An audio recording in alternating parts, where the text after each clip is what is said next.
এটা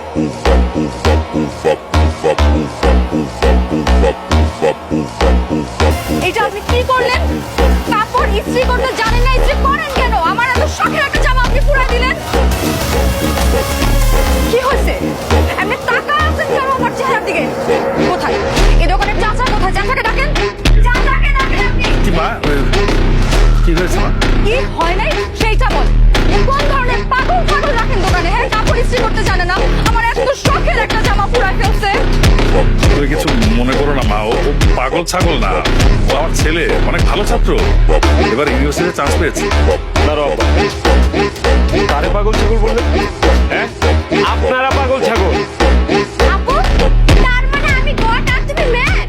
এই, আপনার তো সাহস কম না, আপনি কাকে কি বলেন? আপনি জানেন এই কথা বলার জন্য আমি আপনার সাথে কি করতে পারি? আমার জানা দরকার নেই, আপনি যা করতে পারার কইরেন। আপনি এখন আমারে বলেন আপনার এই জামার দাম কত, আমি আপনার টাকা দিয়ে দিতেছি, আপনি কিনে নিয়েন। যান বলেন কয় টাকা দাম। হোয়াট? আপনি আমাকে টাকার গরম দেখাচ্ছেন? আপনি জানেন আমি কে? মা, যেহেতু আমার দোকানে পুড়েছে তাই দায়টা তো আমারই। আমি টাকা দিয়ে দিই, তুমি কাপড়টা কিনে নিও। না চাচা, আপনার আমাকে কোনো জামা কিনে দিতে হবে না, কিন্তু দয়া করে কার সাথে কিভাবে কথা বলতে হয় এটা আপনার ছেলেকে একটু শিখাবেন।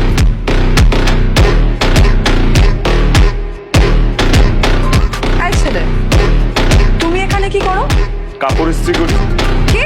এই যে ইস্ত্রি দেখতেছেন না, ক্লাসরুমে মানুষ কি করে? পড়াশোনা করতে আসছি, ইংলিশ ডিপার্টমেন্ট 32 ব্যাচ, সেটাই তো ক্লাস। আপনি কি এই ডিপার্টমেন্টের নাকি? English department? শুধু ইংলিশ ডিপার্টমেন্টে না, 32 batch and same class. Wow, তাহলে তো আমরা বন্ধু, ফ্রেন্ড। মনে রাখবে, ও কিন্তু সব বিষয়ে টপার। এই কারণে ওকে আমরা স্কলারশিপটা দিয়েছি, বছরে একজনই এটা হয়। ফাহমিদ, তোমার সাথে আমার একটু কথা ছিল, এখন বলবো? বলো। আমার বাবা কি করে সেটা জানার পর থেকে এই ক্যাম্পাসে কেউ আমার সাথে ভয়ে কথাই বলেন। আর সেখানে তুমি যেটা করেছো ভালো লেগেছে আমার, আর তোমাকেও ভালো লেগে গেছে। I love you. হচ্ছে না না? আই লাভ ইউ ফাহমিদ, আমি ভালোবাসি তোমাকে।